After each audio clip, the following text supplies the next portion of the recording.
Got to this high point, I was taking video camera, and I had actually turned to the north, which just kind of slopes down.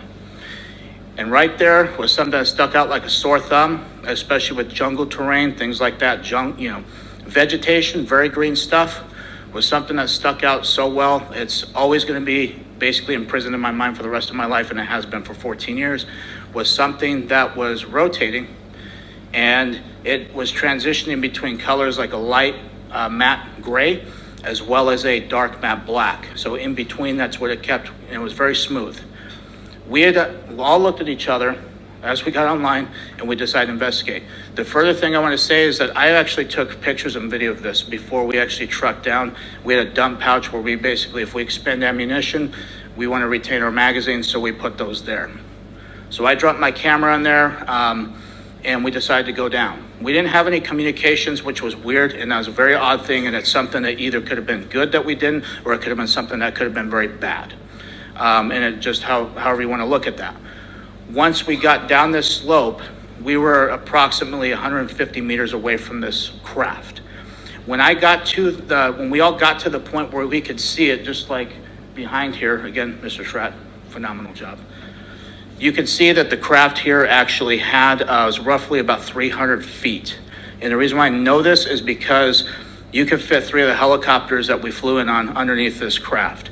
It was rotating a clockwise motion. The panels here that you see, the black ones, at least 3 of them, was like a Vanta black, very dark. I have no idea what that was.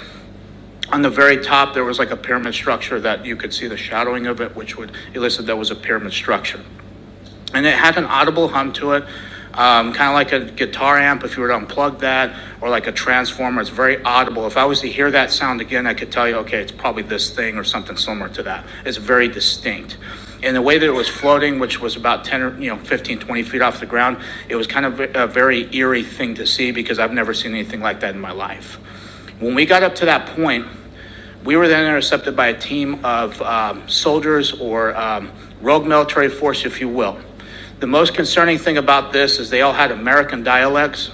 They had American gear. They had OTVs, black. They had black camouflage. They had very similar setups to what we have, but more high speed, something what you would see special operation groups these days have. They had no insignias on. They had no ranks. They had nothing that would signify who they were.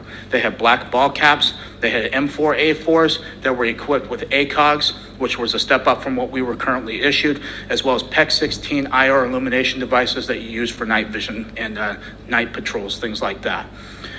So we were engaged. We had 8 of them put the drop on us. You could audibly hear them blow the safety selectors off. They basically started screaming at us, telling us what we were doing. We were not allowed to be there. Who were we with? What were we doing there? Threatened that they could kill us right then and there. We could get lost in the jungle. They could throw us out of a helicopter if they needed to. It was very nerve-wracking at that point, especially looking to my fellow Marines and seeing the reactions on their faces too. We were all freaking scared, to say none the less.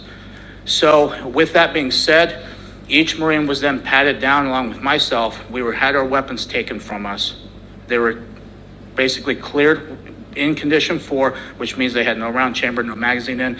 They dumped our magazines out of our mag pouches as well onto the deck. And then again, because of Marine Corps order, how things are with that, we were told to keep our military ID in our left breast pocket. So they knew that. They asked for our military identification. We gave it to them, obviously, because they have guns in our face.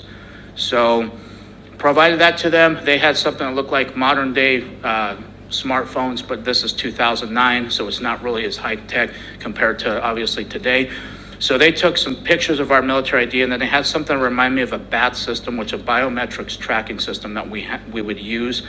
This is for insurgents or anything like that. It would take fingerprints, it would take retina scans, it would take pictures of them and document them. So if there was other militaries that were coming to relieve our post, they would actually have this information too to know who they are dealing with. That's what it reminded me of, and I had trouble scanning the IDs. As this is going on, we're going back between these guys as well as what's going on in the background. At that time, there was 4 of these trucks, which were F-350s. They were up armored. They were pretty beefy. They had weapon cases that I've seen before because of something that we've actually loaded weapons into. They had 2 of them that were in the back of each truck.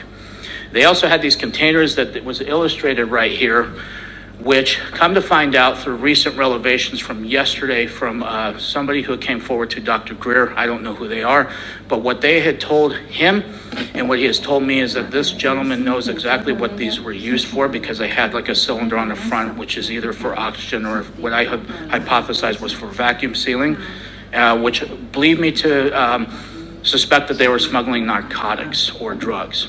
Come to find out, it's more disturbing than that. This gentleman has first-hand account with this and says that it was for people.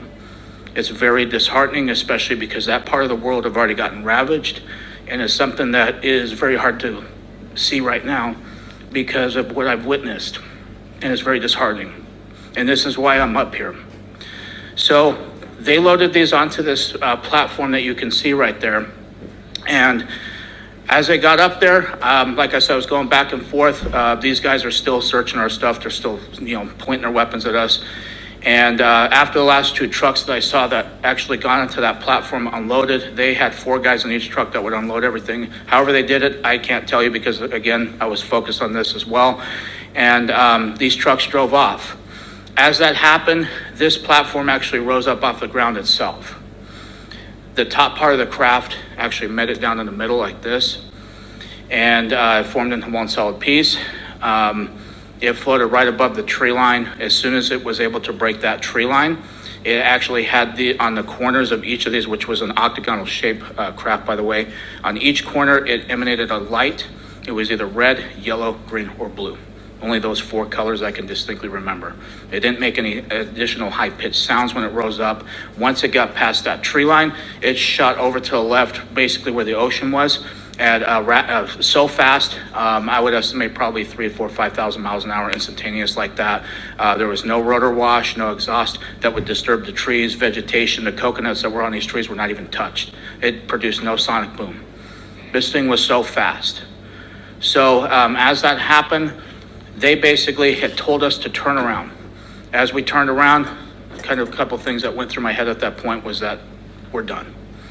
They actually started loading our magazines into our back into our vest in a way that would be hard to get them to put them into a weapon and to actually, charge the weapon and actually put it around in the chamber.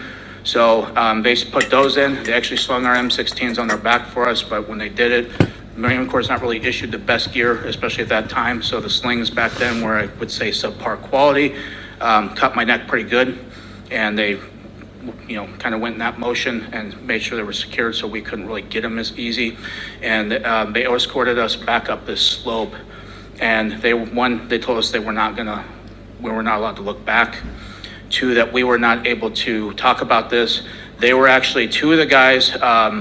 We're actually talking about either, hey, should we smoke these guys right now? That's what they kept saying. It was kind of feeding more into the fear at that point because, again, I don't know who these guys are. I know they had American gear. They had American sidearms as well. If these guys have actually taken an oath like we have, and then why they're going against people like us and even willing to kill servicemen who just even stumbled onto this, it just blows my mind, and it's very sick. So as we broke atop this hill, we decided to book him, and we ran back to the LZ. There was a gunnery sergeant that was attached to the ship. I don't know this gentleman personally, but I know he's very unhappy with seeing us because we had actually had our weapons slung. We were not combat effective at that point if we needed to be.